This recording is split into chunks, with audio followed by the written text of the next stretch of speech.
All right.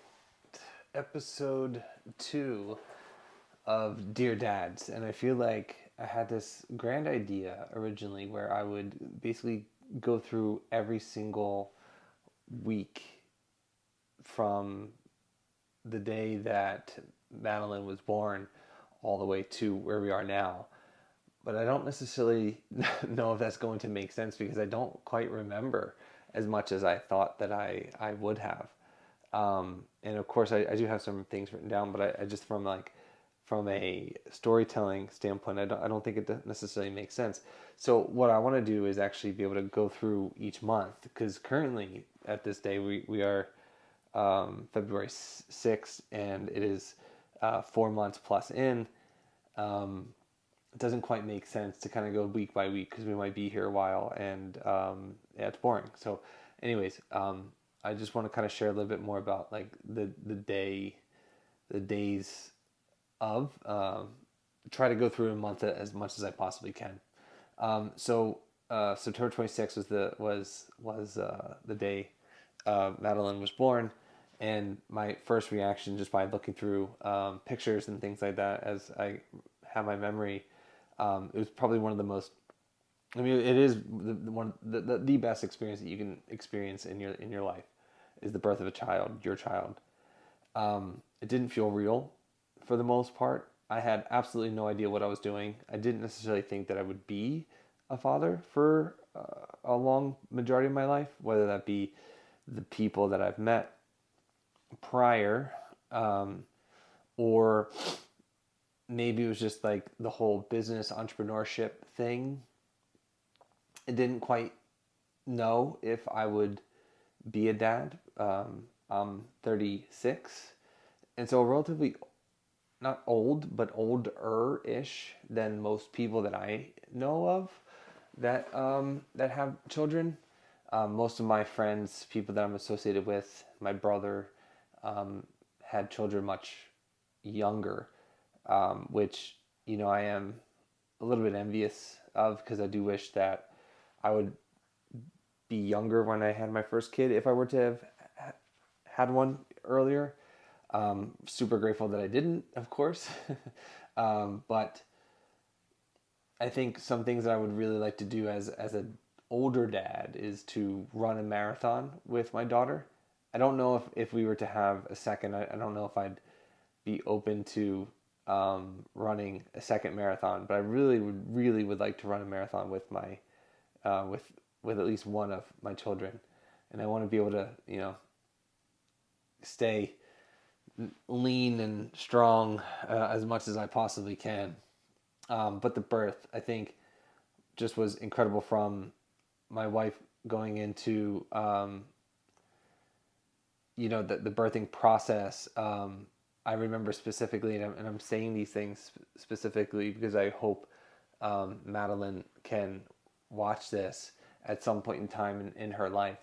But being able to vividly take my knees and my legs and basically drive them in the middle of my wife's hips in order to get her to feel a little bit of relief as those contractions were coming on. Then the birth was 19 minutes long, which felt like 30 seconds, but your mother is an absolute warrior and one of the just so happy and proud of her that of what she was able to accomplish with her body. And something else that I think is really important to as a father to tell your wives specifically if they're the ones if you have a wife,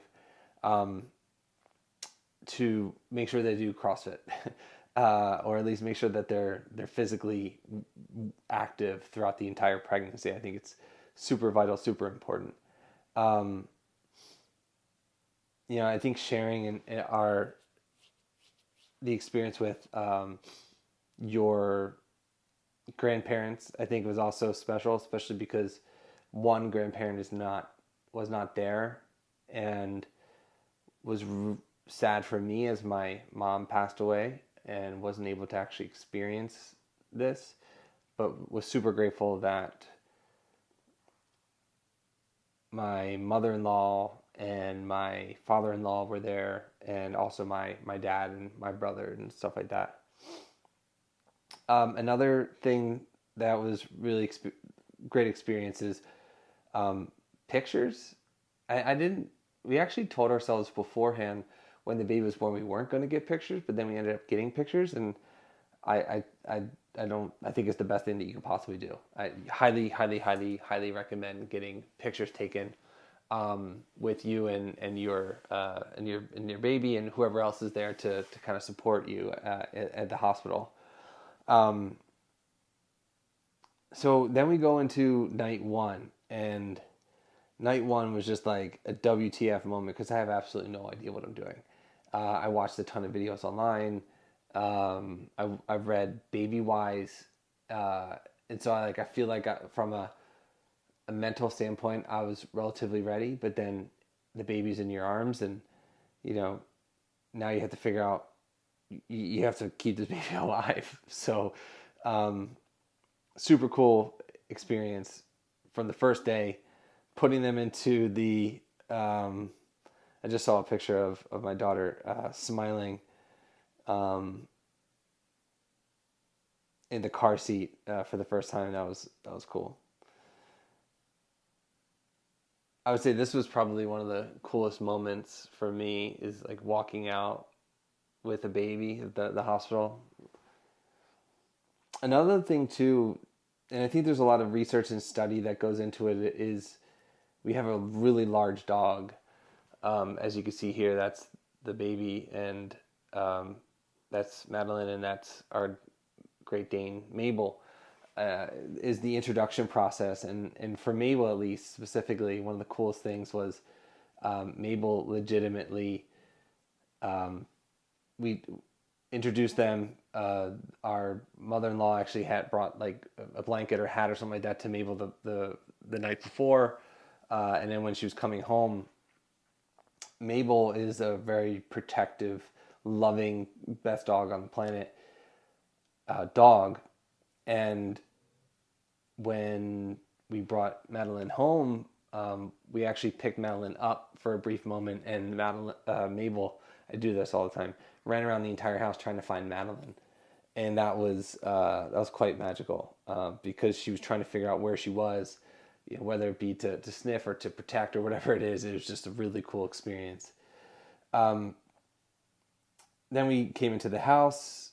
First night, first week, first month was kind of a blur because you're just providing and surviving. I say month one is legit just surviving, trying to figure out, trying to have a little bit of fun.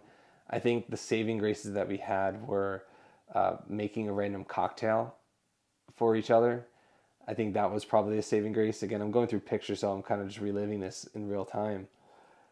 Playing with the dog, going on walks were super important, especially with with a large dog that has to be walked all the time. But one of the biggest takeaways in the first month, and specifically for us, is my wife and I are very regimented individuals. And so setting a routine in the very beginning, we actually got this advice from our dear friends, Shelby and Dan, to start a routine and start a routine early. And so pretty much from day one of Madeline being in our home, we started to bathe Madeline at night pretty much the same time every single day. And we still do that to this day. And I think that's probably been the biggest saving grace because it kind of set the routine that she's always known. And just a great way to have that. And I think the takeaway to dads that I hope are watching right now is if you were to, when you bring your baby home for the first time, set the routine, be as disciplined as possible, be robotic to a sense, and just try and find a way to maintain momentum and maintain rhythm as much as you possibly can, because not only will you benefit from that later on, especially in a time like now where it's 9 o'clock at night and my child has been asleep for 2 hours now and sleeps literally 11 and a half hours every evening. I'm not saying that like I'm the best dad and the best parent on the planet, but I do think that we are doing something moderately right, given that we are probably a month-ish or at least 3 weeks, 4 weeks in on having consistent 11 and a half hour sleeps. I think we're doing something right, and I can attribute it to the methods and the systems and the process that we started very, very early on. How do I end these podcasts? I don't know. How do I end this this YouTube video? Month 1, episode 2. I love you. Goodbye.